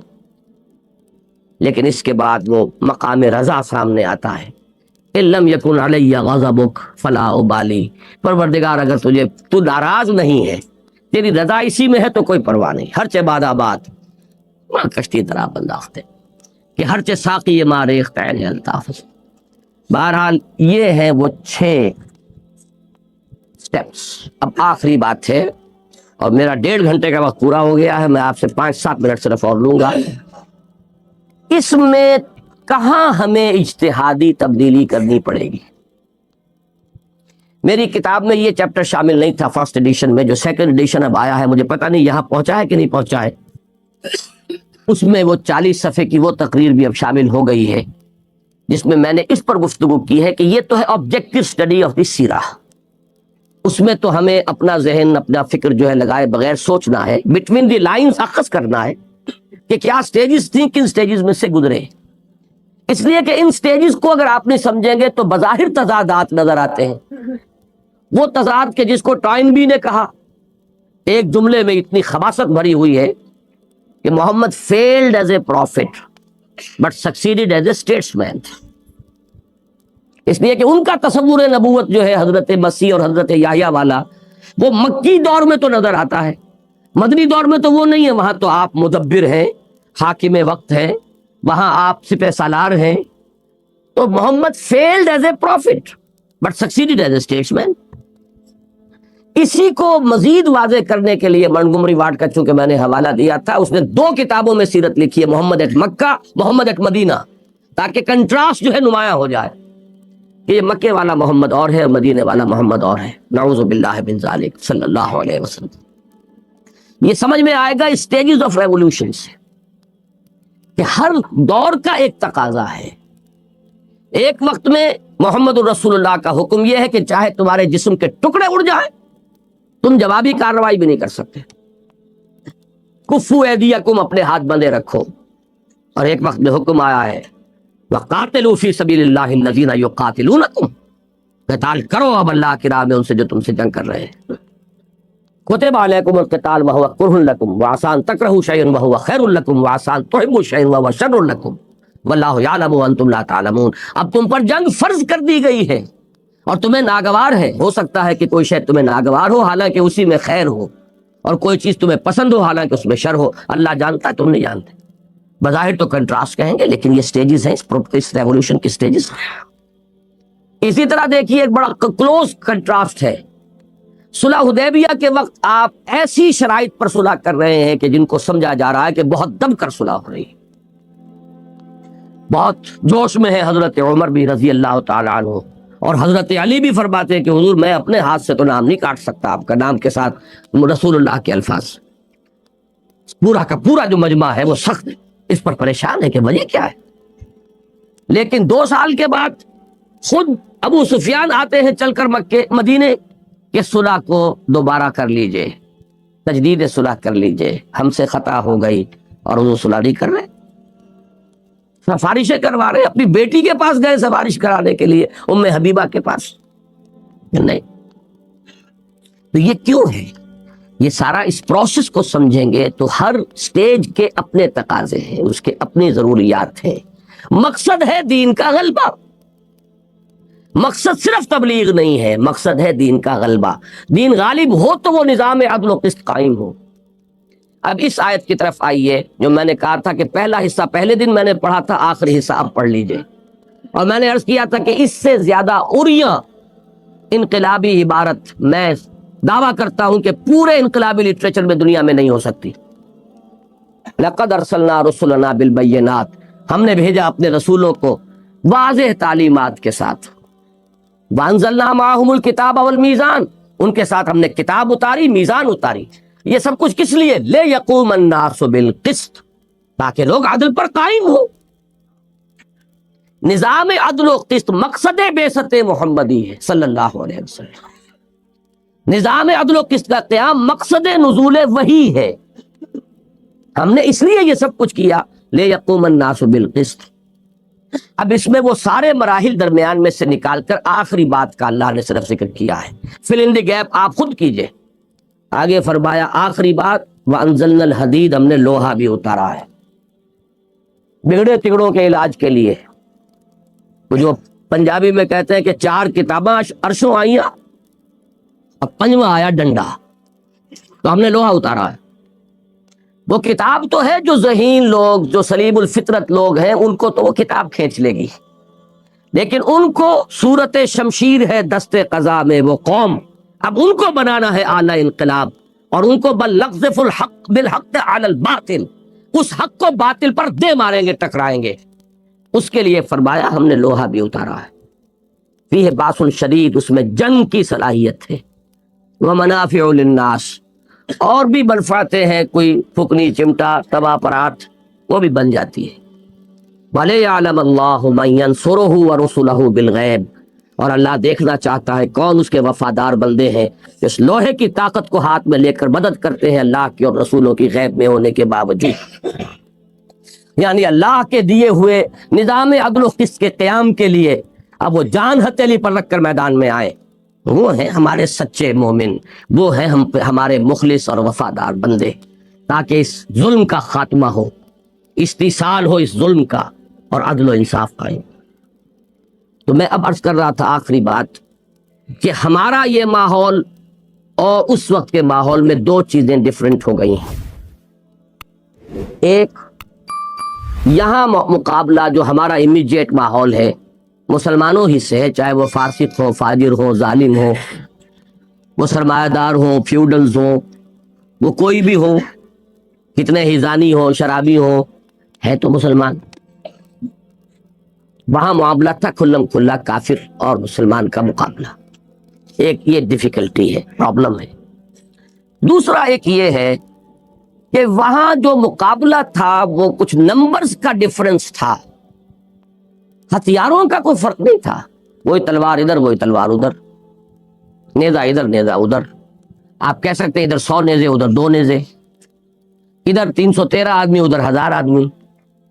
ادھر 1000 نکلے تھے احد میں، بعد میں 700 رہ گئے، ادھر 3000، 1 اور 4 کی تعداد ہو گئی.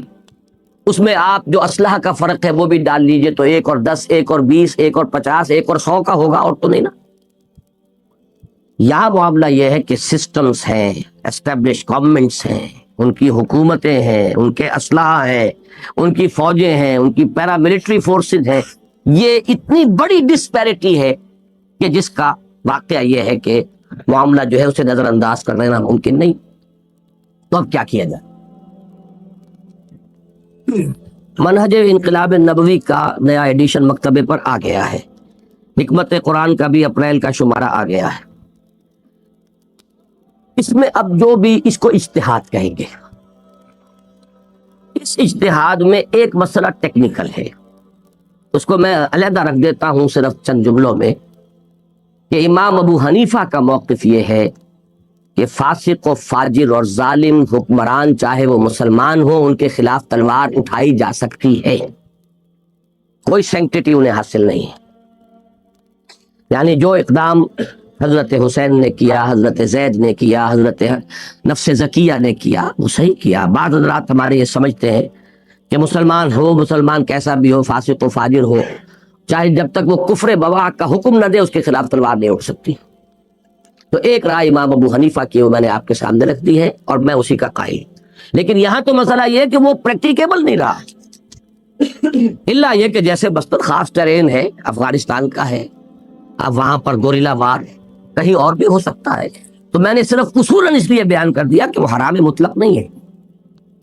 نمبر 2، اصل میں جس پروسیس آف سوشل ایوولوشن نے یہ ڈیفیکلٹی پیدا کی ہے اسی نے ایک آسانی پیدا کی ہے، اور وہ آسانی یہ ہے کہ آج پوری دنیا میں یہ بات مسلم ہے کہ حکومت بنانا شہریوں کا حق ہے،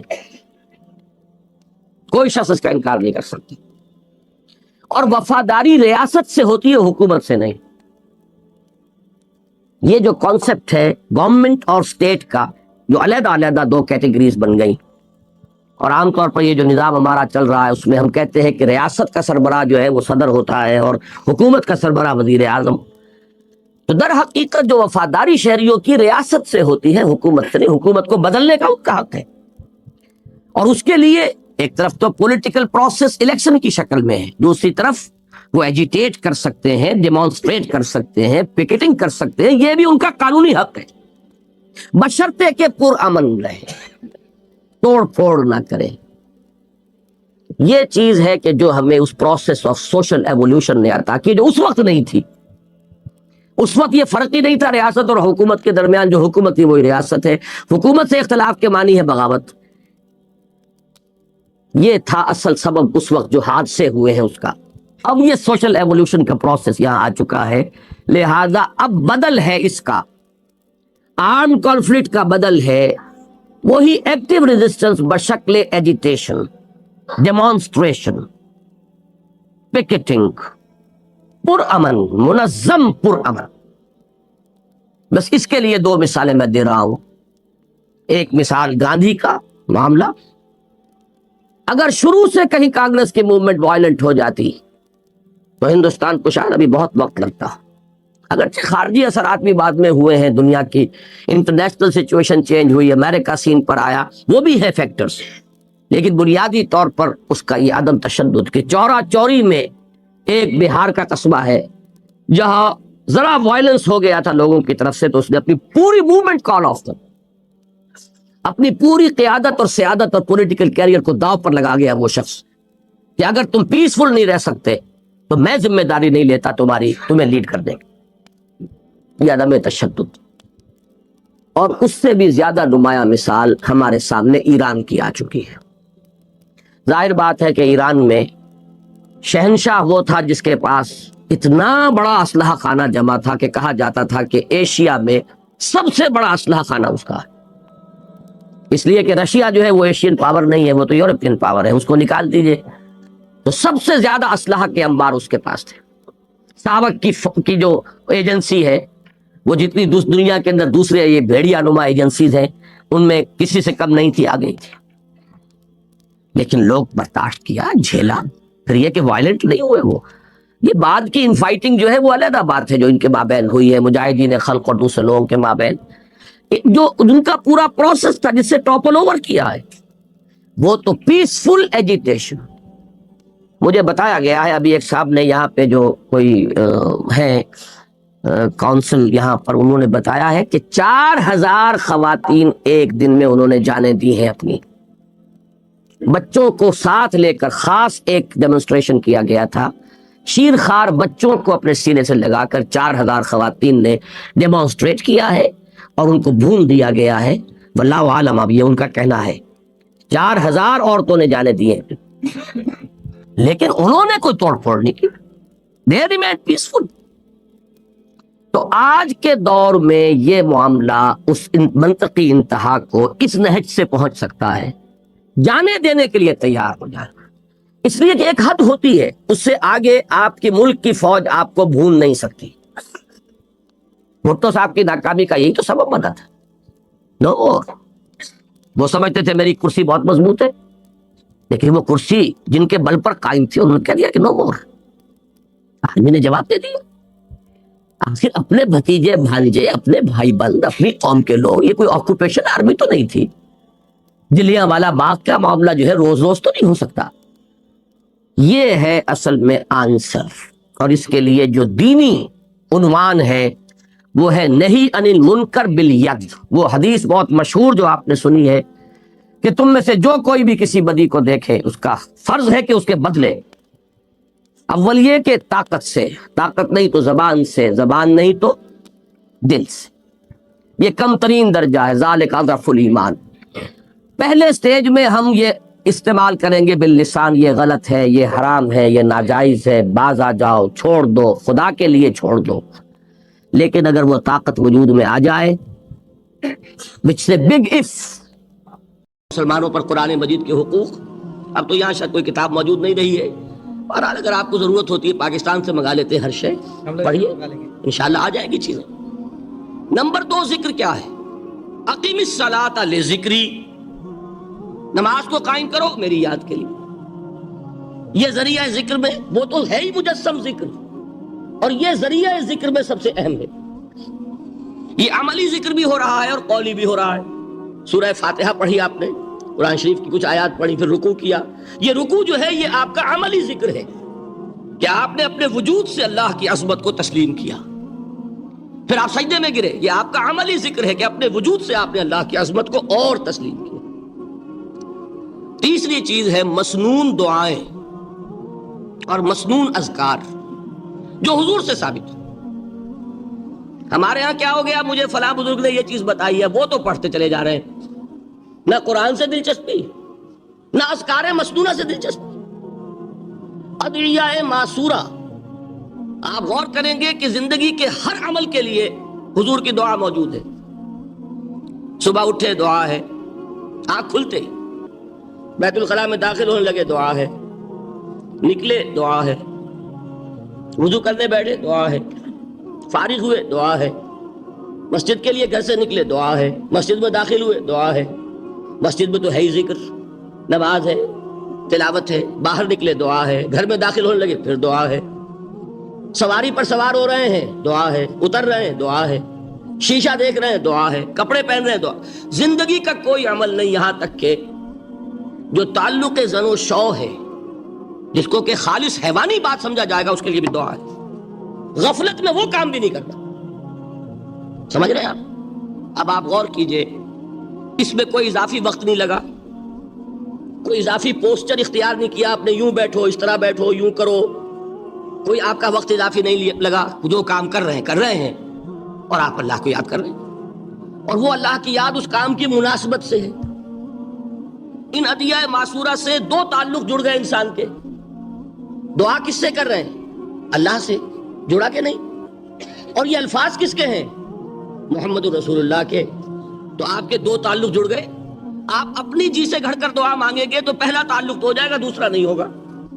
بہتر سے بہتر دعا مانگ لیں آپ، لیکن حضور سے جو معصور اور مسنون الفاظ جب آپ زبان سے نکالتے ہیں تو آپ کا تعلق اللہ سے بھی ہوا بذریعہ دعا، اور وہ الفاظ چونکہ حضور کے ہیں صلی اللہ علیہ وسلم تو حضور کے ساتھ ہوا۔ یہ تیسرا درجہ ہے۔ چوتھے درجے میں مانتا ہوں کہ ایک ہوتی ہے خاص کسی شخص کے امراض کی تشخیص کرنے کے بعد تجویز۔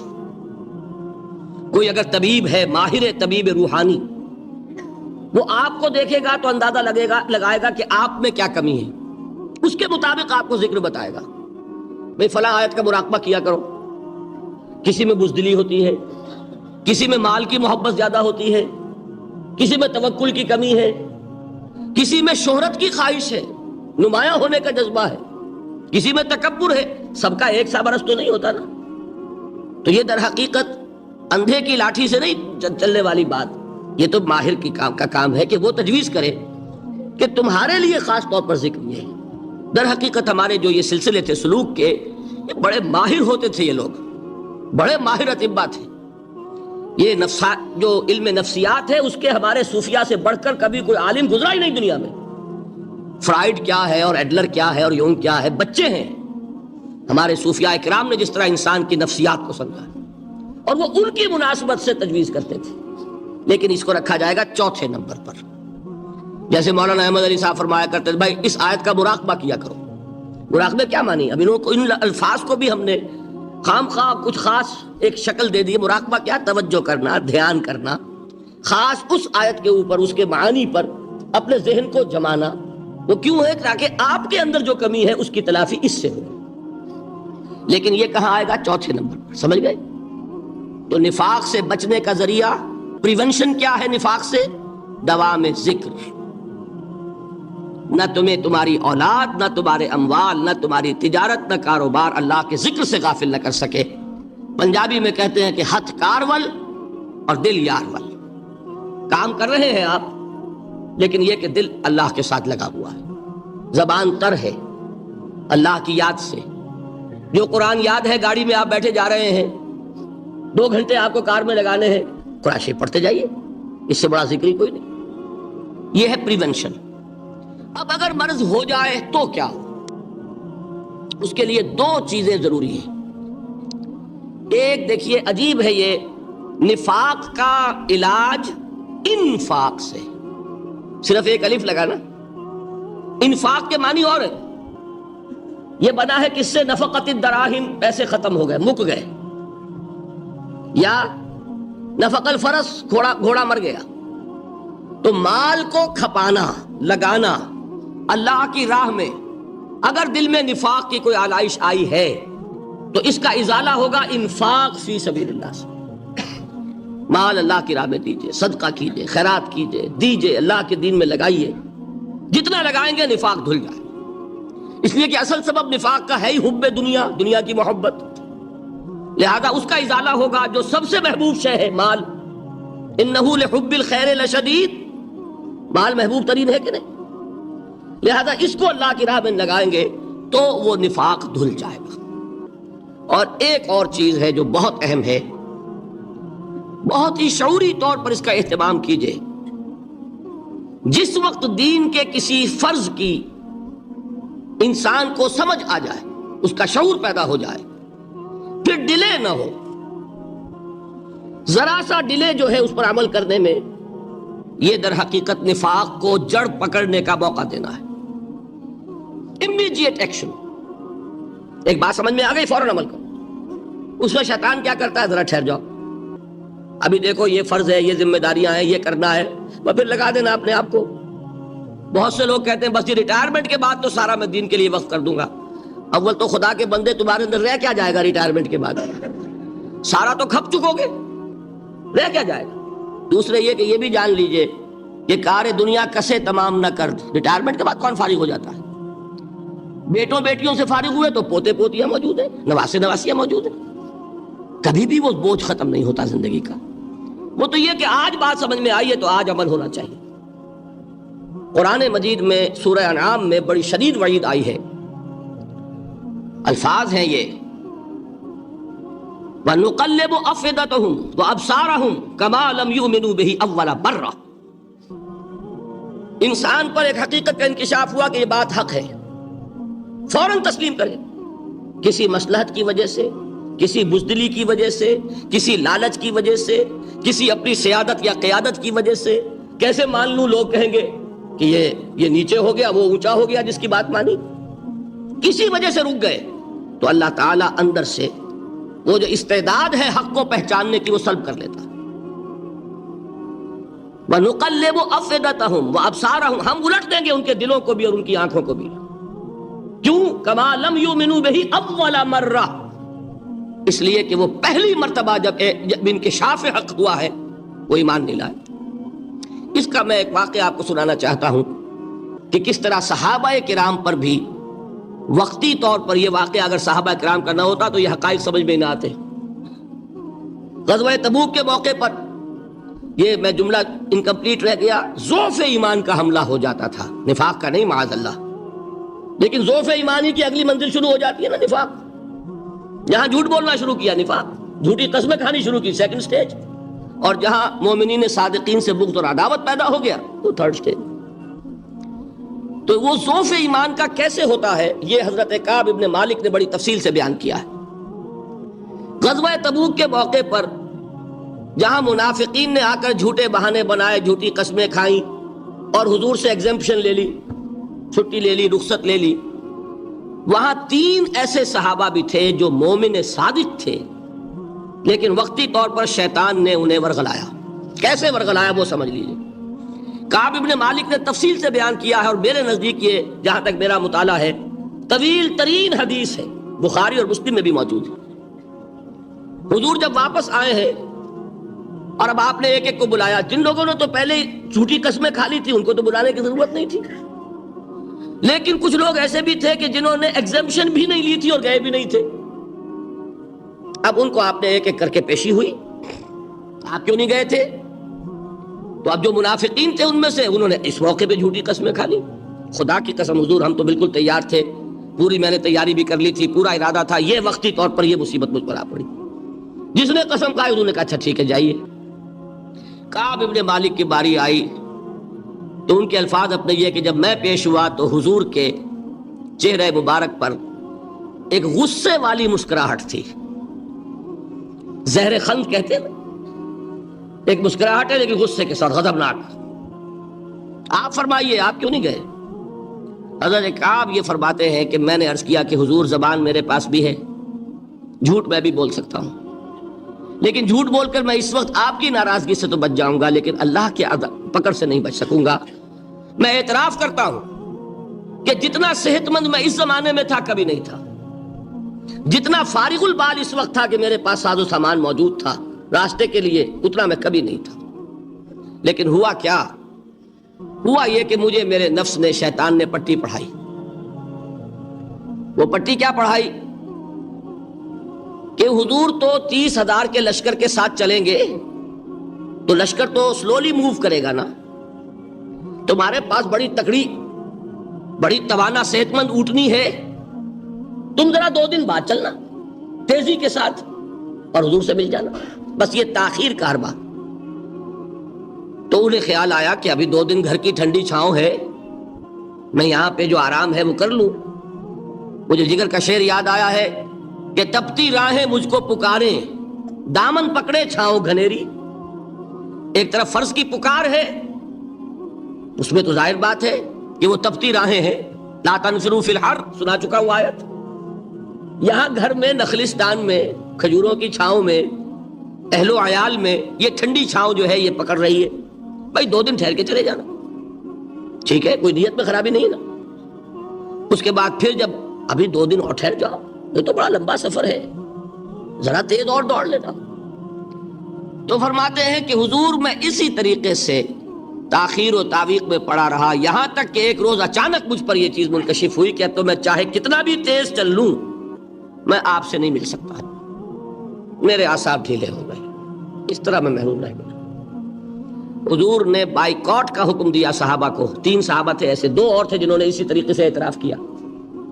حضور نے حکم دے دیا کوئی ان سے گفتگو نہ کرے، سوشل بائیکاٹ. بڑی سخت سزا تھی جو دی گئی ہے، اس کی بڑی تفاصیل ہیں. اللہ تعالیٰ شوق دے تو وہ حدیث پوری پڑھیے. میں نے تو 2 جمعوں میں ایک مرتبہ صرف اس ایک حدیث کو بیان کیا تھا.